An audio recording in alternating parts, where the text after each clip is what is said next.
Welcome to the World Builders Guild. This is part 3 of my World Building 101 series, and I was originally going to continue our world building with our map and adding cities, but I decided it would be a good idea to go over my map making and writing tools that I have used and the ones that I will be using for this series. There are hundreds of tools that you can pick from, and I have not used them all. I'm an expert on none of them,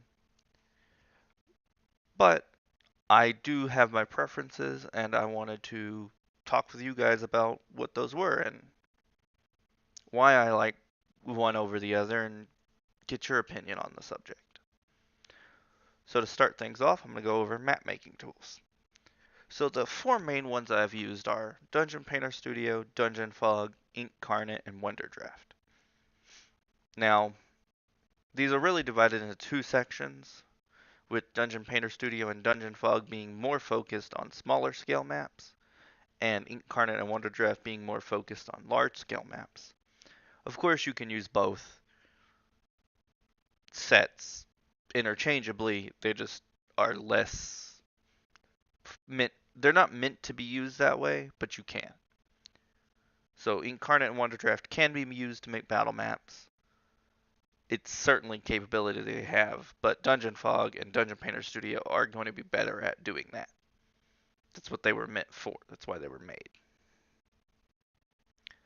So to start things off, let's talk about Dungeon Painter Studio. This was the first thing I've used to make digital maps. It can be used offline. You do have to buy it on Steam. So it costs money, and when I used it, it did not have very many assets, but there are community made assets on the Steam Workshop, and so that will continue to grow probably infinitely. I struggled with the user interface of Dungeon Painter Studio. For a while, it took quite a bit of learning to figure out how to use it and learn the layers and what all of that meant. So everyone will probably have a different experience with Dungeon Painter Studio based on your knowledge of the software or any softwares that are similar to it. Dungeon Fog has a free version. It's online only, and from what I could tell, it has a very large variety of assets and a similar user interface to Dungeon Painter Studio. So I struggled with it a lot less because I had already used Dungeon Painter Studio. But I have not used either of them extensively.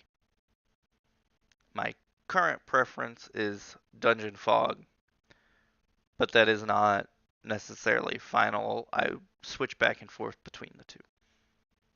I focus more on making world maps, and battle maps I kind of draw out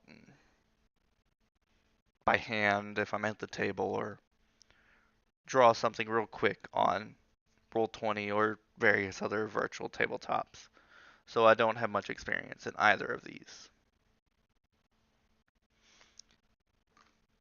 It being restricted to online only is what pushes me to use both. Because if I'm ever in a situation where I'm offline, I would like to be able to still do a lot of the world building, or in this case, Dungeon Painter Studio and Dungeon Fog are focused more on role playing games and campaign map making for specific battle maps, which is not really apply to our authors.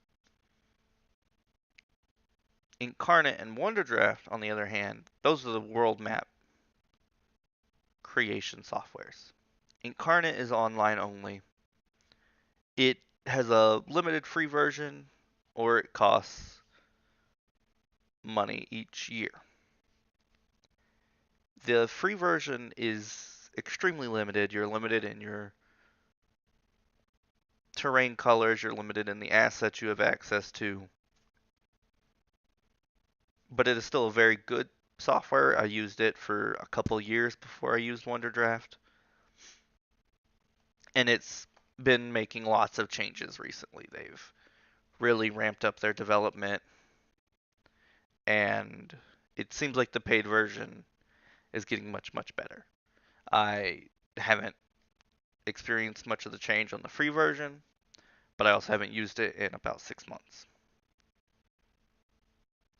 WonderDraft is offline capable, but there is no demo, so you either pay $30 or you don't get to use it at all. It has a wide variety of assets and features. The learning curve, I would say, is pretty steep, just trying to get used to the software, learn the software.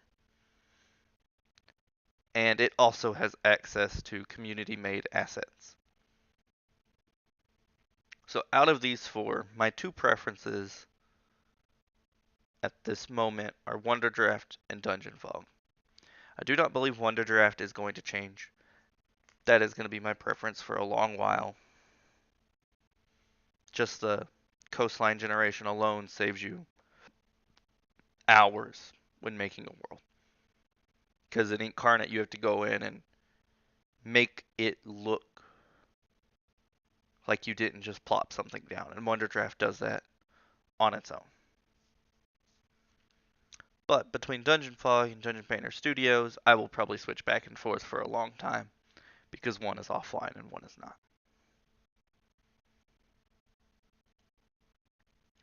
The tools that I have used for writing are Word, Google Docs, things of that nature, just the Word Office Suite sort of programs. I've used Notebook AI and World Anvil. So starting with Word, those style of programs are very versatile. They can fit almost any style of writing you have. They're free or already owned by most people, but they require an advanced knowledge of the program to achieve the connectivity that Notebook AI and World Anvil will bring you. But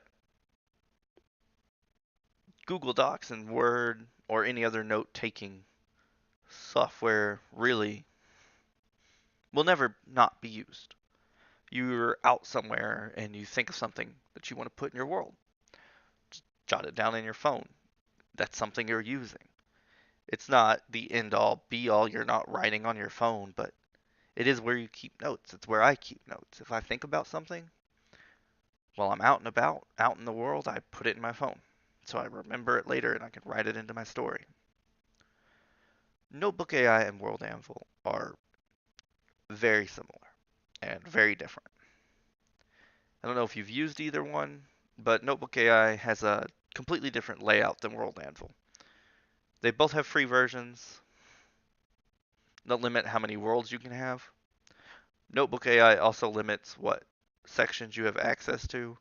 I'm unsure if World Anvil does the same. I couldn't find a easy way to figure that out because do have the subscription for World Anvil. But with Notebook AI, it's online only. There are writing prompts that'll pop up to help you get inspired.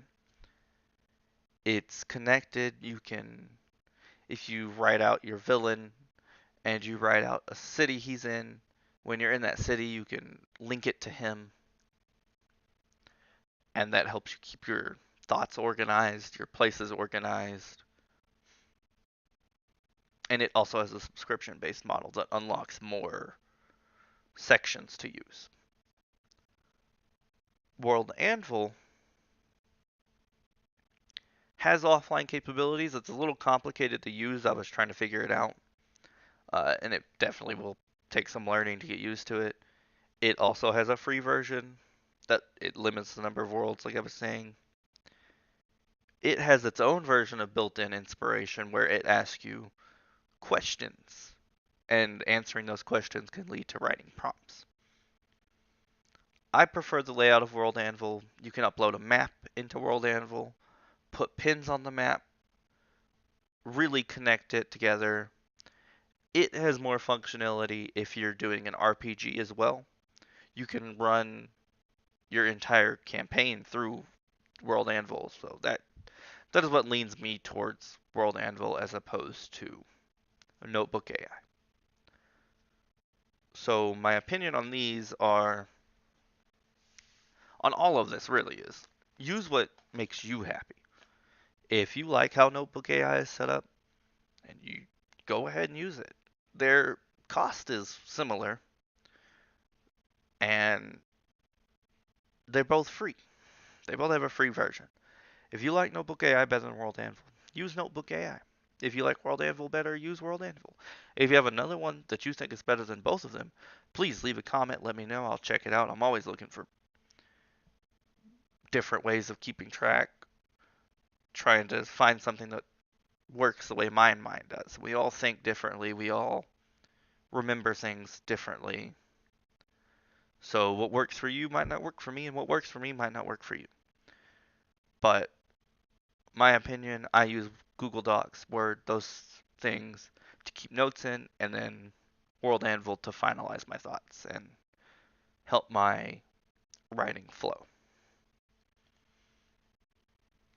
Other tools that you can use to help with writing or world building. And I know this one seems silly, but literally the world around you. Go outside and go to a park. While you're walking in the park, be thinking about the smells, about the sensation, about the feeling of the wind blowing through the trees, how it feels as that blows over you, what smells that brings with it, the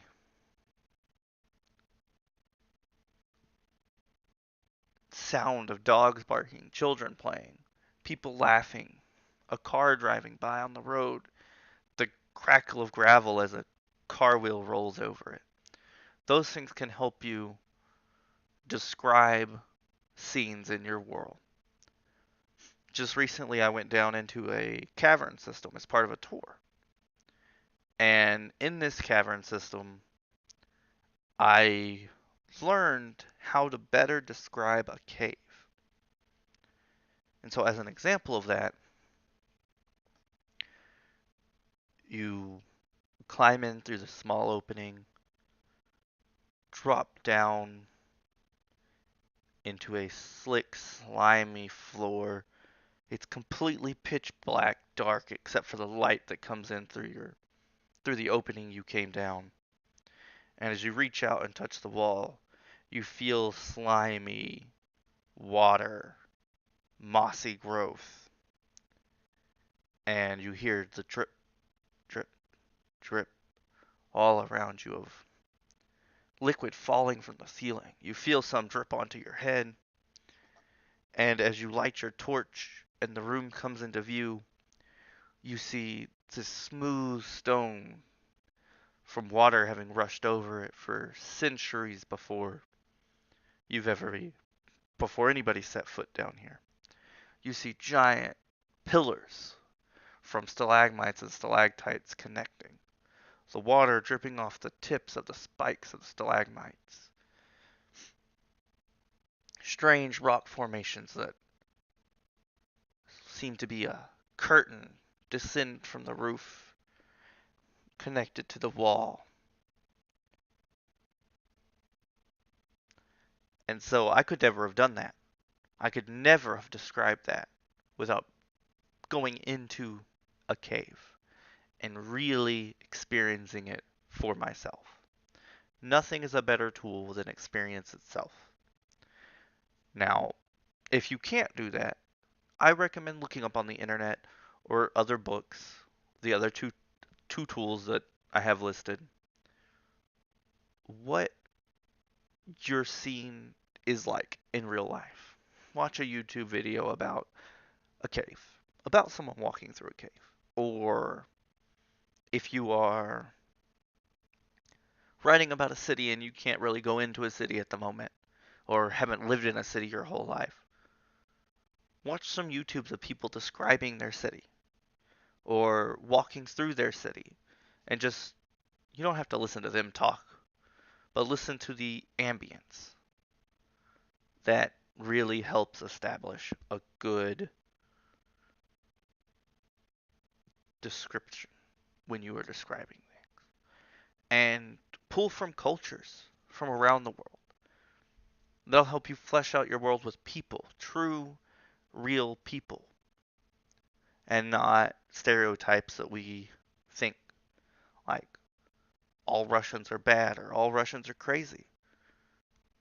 I'm sure most Russians are just like you and me, just a little different.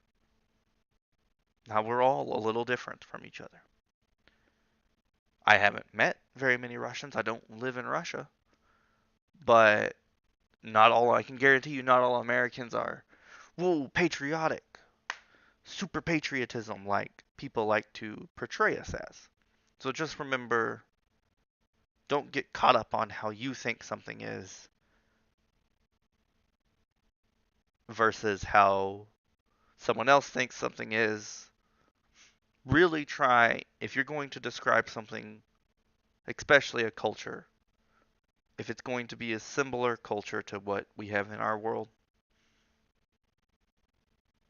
please do some research into it and try and get it as right as you can. Now, I know that was a rant. Sorry. That's something I see happen a lot, especially with like dwarves and elves. Dwarves are Scottish. They don't have to be. Elves are puny and weak. They don't have to be. That will help you distinguish yourself. And then another great resource you have is how-to books. I've got a few on my reading list that I'm going to get to. And not just how-to books, but books of the same style you want to write in. If you want to write fantasy books, read a lot of fantasy books. That'll help you figure out tropes that you can avoid or tropes that you can turn on their head. Really change things up.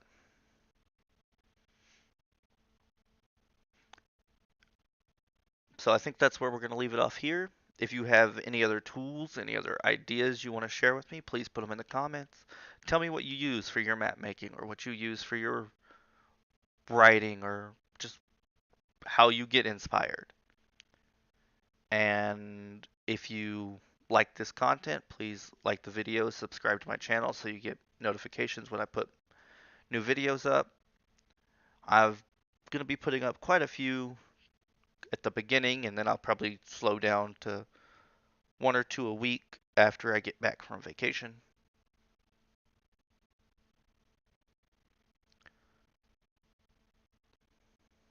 Thanks for listening and have a good day.